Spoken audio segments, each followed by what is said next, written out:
Assalamualaikum warahmatullahi wabarakatuh. Perkenalkan, nama saya Miftahul Jannah dengan NIM C1C022019. Di sini saya akan menjelaskan materi ke-6 mengenai mata kuliah perpajakan 1 dengan Pak Wirmi Eka Putra selaku dosen pengampu. Langsung masuk saja ke materi ke-6 ini, yaitu mengenai SPT dan SSP dalam perpajakan. Kita masuk ke dalam pengertian. SPT atau Surat Pemberitahuan adalah laporan pajak yang disampaikan kepada pemerintah Indonesia melalui Direktorat Pajak.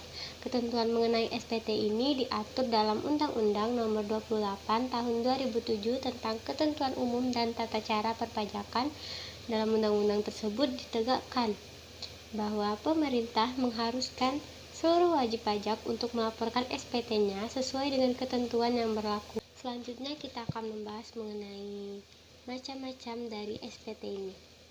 Yang pertama ada SPT tahunan. SPT tahunan ini merupakan laporan pajak yang disampaikan 1 tahun sekali, baik oleh wajib pajak badan maupun wajib pajak pribadi yang berhubungan dengan perhitungan dan pembayaran pajak penghasilan, objek pajak penghasilan dan atau bukan objek pajak penghasilan atau harta dan kewajiban sesuai dengan peraturan pajak untuk 1 tahun pajak atau bagian dari tahun pajak. Yang kedua ada SPT masa.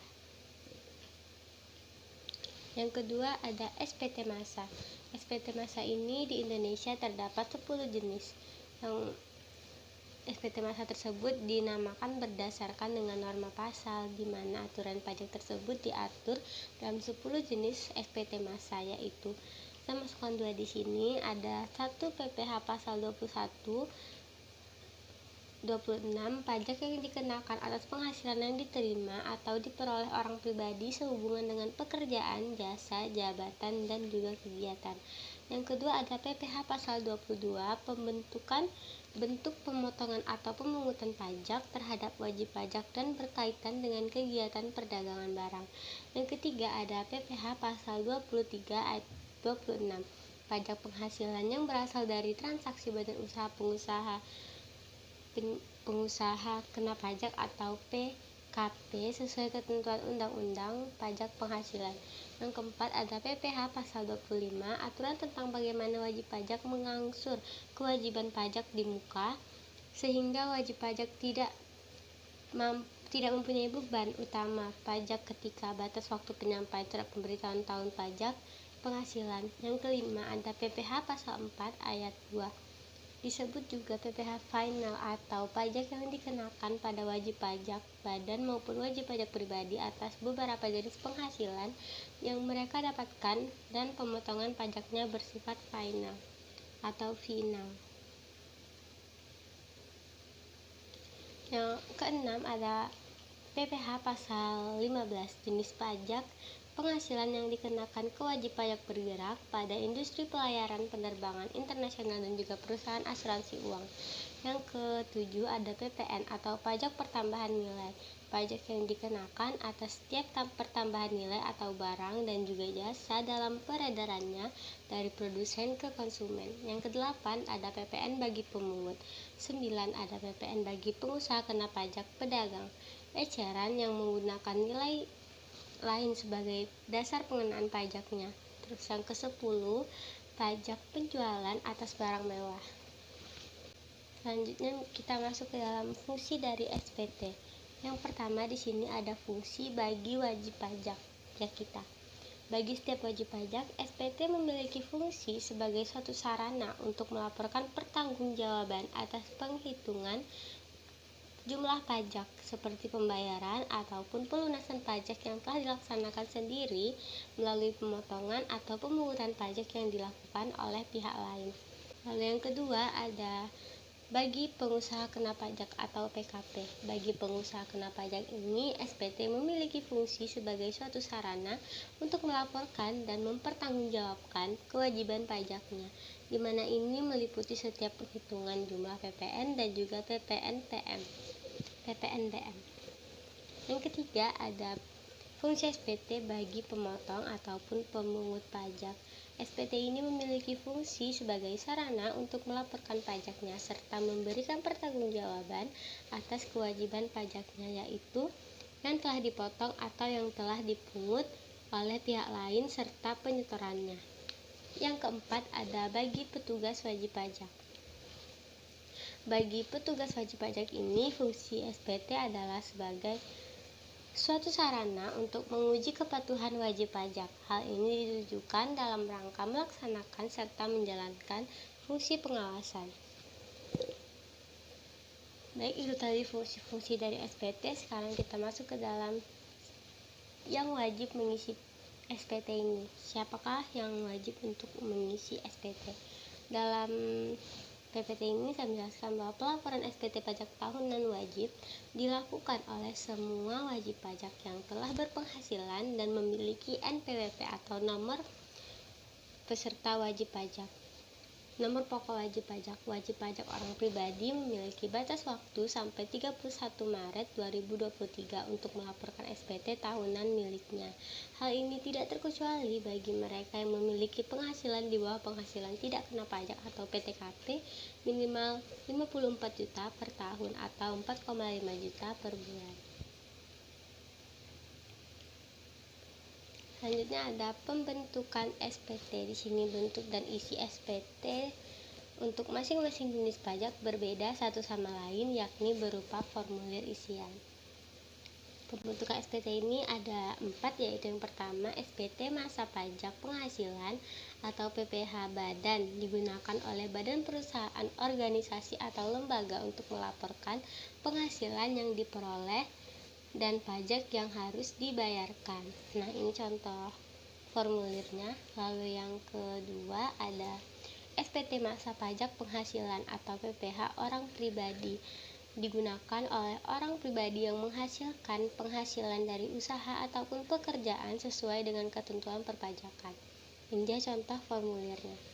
Lalu yang ketiga ada SPT masa pajak penjualan atau atas barang mewah atau PPNPM, digunakan oleh badan yang menjual barang mewah seperti mobil, rumah, ataupun perhiasan untuk melaporkan pajak penjualan atas barang tersebut dengan menggunakan formulir ini dan mendatangi kantor pajak. Yang keempat ada SPT masa pajak pertambahan nilai ataupun PPN, digunakan oleh badan yang menjual barang ataupun jasa kepada pihak lain untuk melaporkan pajak pertambahan nilai yang harus ia bayarkan dengan menggunakan format formulir seperti contoh yang telah saya masukkan. Selanjutnya, setelah membahas mengenai SPT, kita masuk ke dalam SSP atau Surat Setoran Pajak.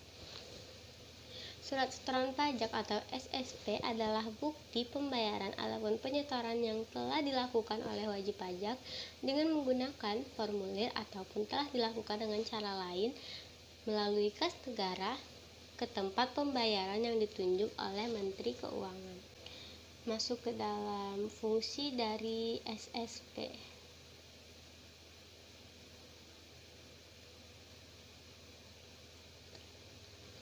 Fungsi SSP yang pertama yaitu ada surat setoran pajak standar.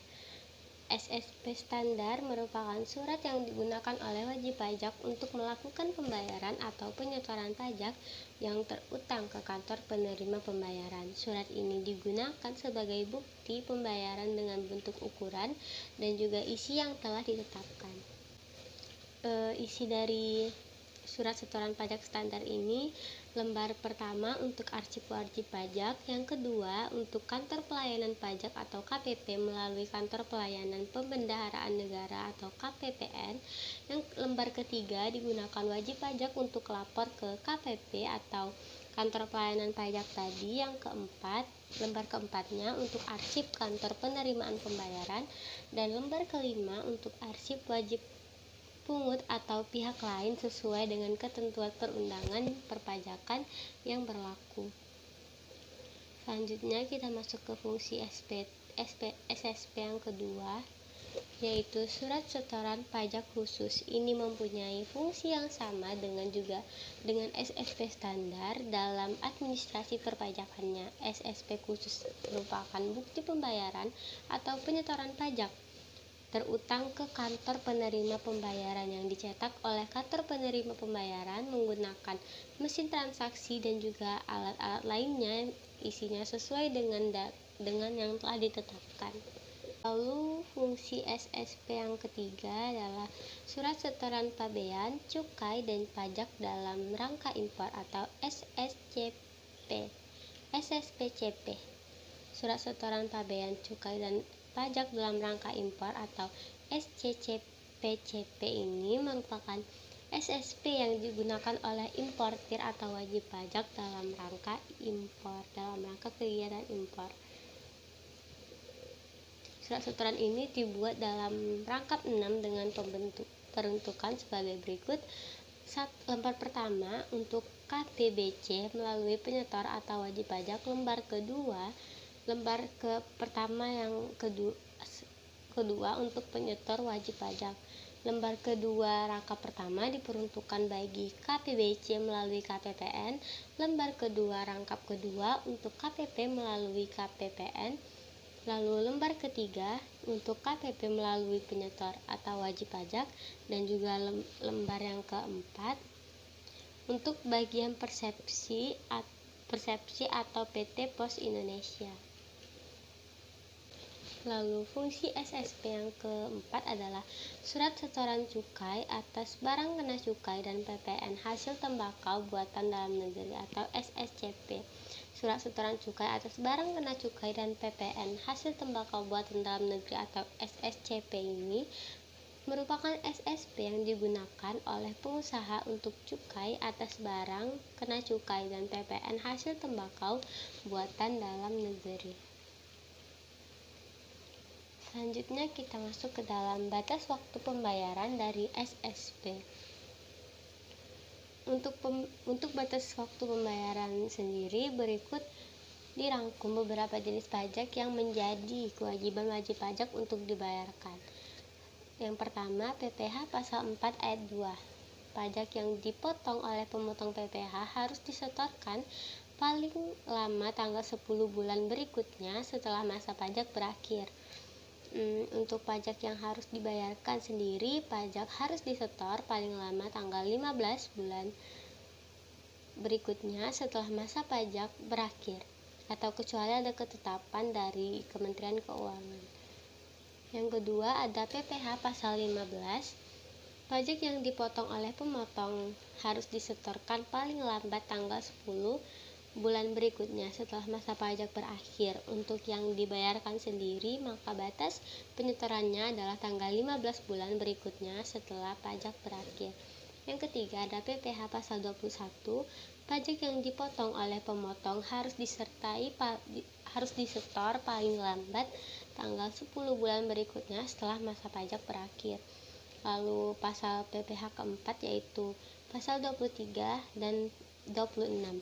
Pajak yang dipotong oleh pemotong harus disetor paling lambat tanggal 10 bulan berikutnya setelah masa pajak berakhir. Yang kelima ada PPh pasal 25. Pajak ini harus dibayarkan paling lama tanggal 15 bulan setelah 15 bulan berikutnya setelah masa pajak berakhir. Yang keenam ada PPh pasal 22 PPN atau PPN dan PPNBM atas impor. Pajak ini harus dilunasi bersamaan dengan saat pembayaran bea masuk, dan dalam hal ini bea masuk yang ditunda atau dibebaskan PPh pasal 22, PPN atau PPN dan PPNBM atas impor harus dilunasi pada saat penyelesaian dokumen pemberitahuan pembean impor. Untuk pajak ini yang dipungut oleh Direktorat Jenderal Bea Cukai, maka batas penyetorannya adalah 1 hari kerja setelah dilakukan pemungutan pajak. Baiklah, itu dia. Sekarang kita masuk ke kesimpulan. Kesimpulan dari materi ini adalah SPT. SPT itu adalah laporan pajak yang disampaikan kepada pemerintah Indonesia melalui Direktorat Jenderal Pajak. SPT ini memiliki fungsi sebagai suatu sarana untuk melaporkan pertanggungjawaban atas penghitungan pajak, suatu sarana untuk melaporkan dan mempertanggungjawabkan kewajiban pajaknya, memberikan pertanggungjawaban atas kewajiban pajaknya, dan suatu sarana untuk menguji kepatuhan wajib pajak. SSP adalah bukti pembayaran atau penyetoran pajak yang telah dilakukan oleh wajib pajak dengan menggunakan formulir yang seperti sudah dibahas tadi atau telah dilakukan dengan cara lain ke kas negara melalui tempat pembayaran yang ditunjuk oleh Menteri Keuangan. Nah, oleh karena itu SSP juga berperan sangat penting dalam pembayaran ataupun penyetoran pajak ini. SSP juga berfungsi sebagai sebuah bukti pembayaran pajak apabila telah disahkan oleh pejabat pajak kantor penerima pembayaran yang berwenang atau apabila telah mendapatkan validasi dari pihak lain yang berwenang. Baiklah, sampai di situ presentasi saya mengenai materi ke-6 ini, yaitu SPT dan juga SSP dalam perpajakan. Mohon maaf atas segala kekurangan ataupun salah kata. Saya akhiri dengan wassalamualaikum warahmatullahi wabarakatuh.